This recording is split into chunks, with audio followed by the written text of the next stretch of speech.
Cutting phase 6-7 महीने चला था हमारा, और जब हम स्टार्ट किया था अपना टेस्टोस्टेरोन लेवल 6 समथिंग था, और जब एंडिंग हुई तो तब ये 200 के आसपास पहुंच गया था। कि शायद जो टाइगर श्रॉफ है उनका जो नेचुरल टेस्टोस्टेरोन है ये 1000 से 1500 के आसपास हो। It's going to be tough until unless कि आप आर्टिफिशियली कुछ इंजेक्ट नहीं कर रहे। कितना होता कितना नहीं ये उन लोगों को ही पता है। Just stop it all together.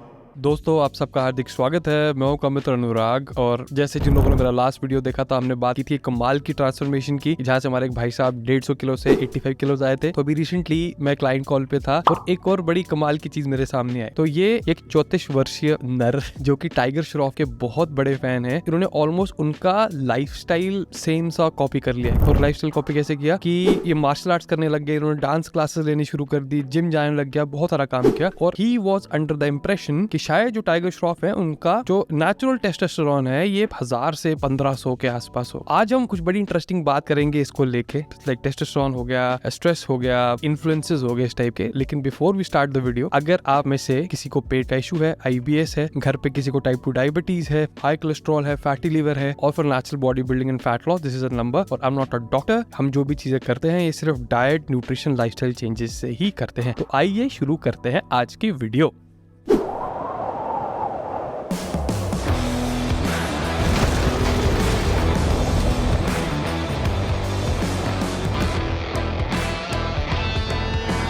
तो अगर हम टाइगर श्रॉफ को देखें तो कुछ चीजें जो उनके कैरेक्टर से मुझे दिखी वो मैं आपको बताता हूँ। बढ़िया लड़का लगता है, शरीफ लड़का लगता है पर्सनली मुझे। बहुत ही कमाल की फिजिक है, एक्टिंग अभी सीख रहे हैं, लेकिन से अच्छी तेजी से सीख रहे हैं। बहुत कमाल की डांसिंग स्किल्स हैं, कमाल के एक्शन स्किल्स हैं। तो ये इनकी जो पर्सनैलिटी के कुछ हॉलमार्क्स हैं। अब देखिए, एक और चीज मैं बताता हूँ। अगर मैं पूरी लाइफ को 2 तरीके से सम अप करने की कोशिश करूँ तो पहली चीज होती है गुड हेल्थ। गुड हेल्थ का मतलब ये होता है कि हम जो भी काम करना चाहें, हमारी जो हेल्थ है वो आड़े ना आए। अभी जो लोग बिल्कुल ठीक हेल्थ में है, मैं ईश्वर से कामना ही करता हूँ कि आपकी हेल्थ हमेशा ठीक रहे। लेकिन ट्रस्ट मी, जब किसी की हेल्थ खराब होती है तो वो इस हालत में हो जाते हैं कि मेरी सारी दौलत ले लो, मुझे सब कुछ ले लो, लेकिन मेरी हेल्थ वापस कर लो। ऐसा होता है, लेकिन ये विजुअलाइज करना बड़ा मुश्किल है जब तक इसे पर्सनली नहीं होता। इसलिए अगर आपकी हेल्थ सही है, इसका ध्यान रखें, ठीक है। अब दूसरा पार्ट क्या होता है कि वो एक्टिविटी जिससे हमारे बिल्स पे होते हैं, जिससे हमारा घर चलता है, हमारे परिवार चलता है, तो वो बड़ी जरूरी होती है। तो अब ये 2 चीजें। अगर हम एक्टर्स की बात करें, अब एक्टर्स के लिए जो ये एक्टिविटी है वो एक्टिंग है, ठीक है। और जो स्किल्स उस चीज को बेटर करने के लिए, वो उसकी फिजिक हो गई, उनकी डांसिंग स्किल्स हो गई, मार्शल आर्ट्स हो गई, वगैरह वगैरह सारी चीजें, तो उनको पूरे दिन यही करना पड़ता है क्योंकि यही वो काम करते हैं। लेकिन जब एक नॉर्मल इंसान इस चीज को कॉपी करते हैं तो बहुत चीजें भूल जाते हैं। अब मैं बात करता हूँ टेस्टोस्टेरोन की, जो कि आजकल अनएक्सपेक्टेडली बहुत ज्यादा पॉपुलर हो गया है। पहले तो आपको थोड़ा सा जानना होगा कि टेस्टोस्टेरोन होता क्या है, और फिर मैं बताऊंगा अगर आप इस टाइप की एक्टिविटी, मतलब दिन में इतनी सारी चीजें कर रहे हो, साथ में ऑफिस भी कर रहे हो, तो वो होगा कि आपको फायदा नहीं करेगा, वो आपको नुकसान करेगा। तो अगर मैं मेल्स की बात करूं तो हमारे में एक HPG एक्सेस होता है, इसे बोलते हैं हाइपोथैलेमस पिट्यूटरी गोनाडल एक्सेस। इसमें नाम उतने इंपॉर्टेंट नहीं है, लैंग्वेज उतनी इंपॉर्टेंट नहीं है, बस मान के चलिए दिमाग से सिग्नल शुरू होता है जो हमारे टेस्टिस है वहां पे कंप्लीट करके एक पूरा फीडबैक लूप है। तो अगर टेस्टोस्टेरोन कम होता है, सिग्नल आता है दिमाग से, जाता है कि भाई कोई दिमाग से सिग्नल है, उस सिग्नल का नाम होता है GnRH, वो यहाँ से रिलीज होता है। फिर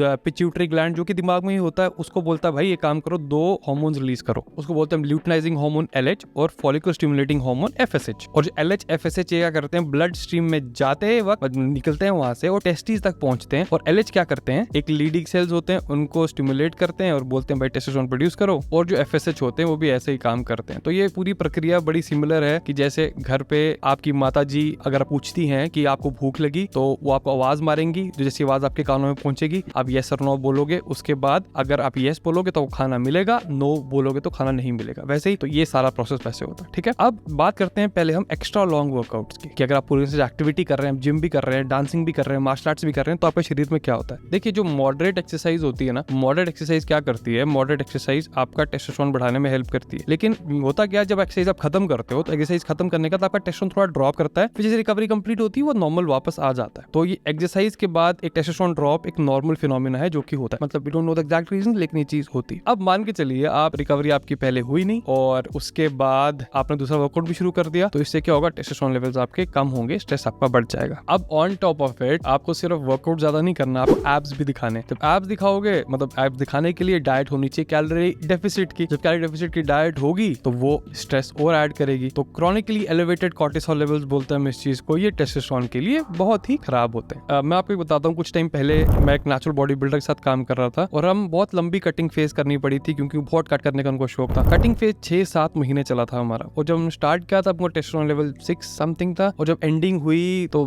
तब ये 200 के आसपास पहुंच गया था। क्योंकि स्ट्रेस क्या होता है, जैसे मैंने HPG एक्सिस की बात की, तो स्ट्रेस उसको डिसरप्ट करता है। स्ट्रेस क्या करता है, जो हाइपोथैलेमस है हमारा, जहाँ से पूरा हमारा टेस्टोस्टेरोन का प्रोडक्शन वाला पार्ट शुरू होता है, तो हाइपोथैलेमस उस टाइम पे एक हार्मोन रिलीज करता है CRH। तो CRH क्या करता है, जो हमारा GnRH ओरिजिनल था उस हार्मोन की प्रोडक्शन में कुछ मतलब करता है कि उतना खास रिलीज ना हो। सिंपल सी बात, अगर आपके घर के एग्जांपल की बात करें तो आपने अपनी माताजी से कन्वे किया था, आपको भूख लगी, लेकिन रिश्तेदार आ गए। जब रिश्तेदार आ गए तो आपको खाना मिलने में डिले हो गया। तो रिश्तेदार यहाँ पे स्ट्रेस होता है, और स्ट्रेस एक्सेसिव लॉन्ग वर्कआउट से हो जाता है, तो एक प्रॉब्लम है। अब जब हम मसल बिल्डिंग की बात करते हैं, सिर्फ टेस्टोस्टेरोन इंपॉर्टेंट नहीं होता, ग्रोथ हार्मोन बहुत इंपॉर्टेंट होता है। फिर IGF-1 insulin like growth factor बोलते हैं, वो बड़ा इंपॉर्टेंट होता है। और कॉर्टिसोल भी इंपॉर्टेंट होता है। कॉर्टिसोल स्ट्रेस हार्मोन होता है, आउट ऑफ कंट्रोल हो जाएगा, बहुत दिक्कत होगी। हल्का फुल्का होता तो हमें वो सही लगता है। अब जो इंटेंस वर्कआउट्स होते हैं वो ग्रोथ हार्मोन प्रोडक्शन करते हैं, लेकिन अगर आपके वर्कआउट्स खत्म ही नहीं हो रहे, आप कैलोरी डेफिसिट स्टेट में हो, तो आपकी नींद इफेक्ट होगी। नींद इफेक्ट होगी तो आपका ग्रोथ हार्मोन प्रोडक्शन कॉम्प्रोमाइज होगा, आपका टेस्टोस्टेरोन प्रोडक्शन कॉम्प्रोमाइज होगा, GH कॉम्प्रोमाइज होगा, तो IGF-1 कॉम्प्रोमाइज होगा, कॉर्टिसोल ऊपर जाएगा। तो अल्टीमेटली अगर आप इतनी सारी एक्टिविटी कर रहे हो और उस एक्टिविटी के बाद ये सोच लो कि आप मसल बिल्डिंग करोगे, फैट लॉस करोगे, मुश्किल हो जाएगा। It's going to be tough until unless कि आप आर्टिफिशियली कुछ इंजेक्ट नहीं कर रहे। देखो क्या होता है ना, आजकल टेस्टोस्टेरोन रिप्लेसमेंट थेरेपी बहुत पॉपुलर हो गई है, और बहुत सारे लोगों को ये लगता है कि अगर हम TRT लेंगे तो यू लुक जैक। नहीं, नॉट एट ऑल, बिल्कुल नहीं। अगर आपको डाइट, ट्रेनिंग, सप्लीमेंट्स, नींद, ये सब चीजें नहीं पता, TRT लेने से आपको पता भी नहीं चलेगा कि आपको TRT ले रहे हो या इस टाइप की कोई चीज ले रहे हो, ठीक है। लेकिन जब एक इंसान जो बहुत टाइम से वर्कआउट कर रहा है, he knows his body inside out, ये सब चीजें, तो उस केस में, और जो खासकर जो सेलिब्रिटीज हैं, मतलब वो earn money from their bodies and everything, उस केस में ये अब हो ही जाता है। अब कितना होता है कितना नहीं, ये उन लोगों को ही पता है। लेकिन कहने का मतलब ये कि एक्सेसिव स्ट्रेसफुल एक्टिविटीज जो हैं वो आपके गोल्स में बाधा बन सकती हैं। तो कैसे किया जाए? मान के चलिए आप भी टाइगर श्रॉफ के बहुत फैन है, आपको फंक्शनल फिटनेस पसंद है, जैसे आप किक कर सके, आप डांस कर सके, आप वेट ट्रेन कर सके, तो तरीका है ना भाई। तो तरीका बेसिकली क्या, और ये मैंने को रेकमेंड किया था, सबसे पहले तो आप जो स्लीप है ना उसको मेन मेट्रिक यूज करो। अगर लाइफ में स्ट्रेस बढ़ेगी तो स्ट्रेस पता आपको असर कैसे करेगी, स्लीप के मैकेनिज्म के थ्रू। क्योंकि जब स्लीप स्ट्रेस बहुत बढ़ जाती है, डीप स्लीप आ ही नहीं पाती। तो अगर आपको लग रहा है कि जो आपकी एक्टिविटीज हैं वो नींद डिस्टर्ब कर रही है, आपको डीप नाइट स्लीप नहीं आ रही, कुछ दिनों के लिए सब कुछ छोड़ दो, घर का सिंपल खाना खाओ, वर्कआउट के नाम पे सिर्फ वॉक करो, क्योंकि वॉक थेरेपेटिक होती है, कोई रनिंग, कोई वर्कआउट, कोई कुछ नहीं, ठीक है। उसका एक बारी सब चीज नॉर्मल वापस आ गया। फिर एक हफ्ता है ना आपके पास, एक हफ्ते में आप हर चीज डिवाइड कर सकते हो। मान के चलो 3 एक्टिविटीज करनी है हमें, आपको डांस करना है, आपको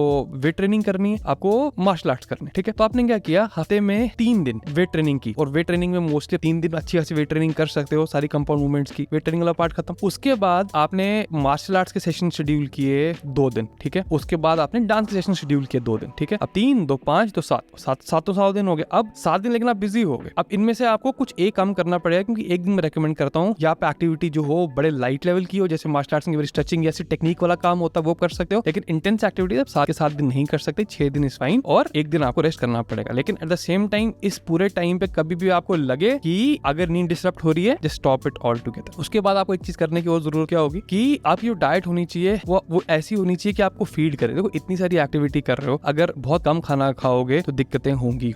और एंड ऑफ द डे आपको एक बात याद रखनी है, आप ये सब चीजें कर क्यों रहे हो? क्योंकि आप कुछ करना चाहते हो, right? You have certain goals, dreams and everything. और ये केस में 30s या 40s में लोगों को देखता हूँ, क्योंकि पहले टाइम नहीं होता, पर रिलेटिवली थोड़े पैसे आ जाते हैं, रिसोर्सेज आ जाते हैं काम करने के लिए। बहुत अच्छी बात है, आप सब काम कीजिए। लेकिन अगर आप लेट से शुरू कर रहे हो, हाईली रिकमेंड कि पहले आप अपना कंप्लीट बॉडी टेस्ट कराओ, अपनी हार्ट टेस्टिंग कराओ, उसके बाद आपका डॉक्टर गो हेड देता है, स्लोली एक्टिविटी शुरू कीजिए। तो I hope this video was helpful. See you next time, till then bye.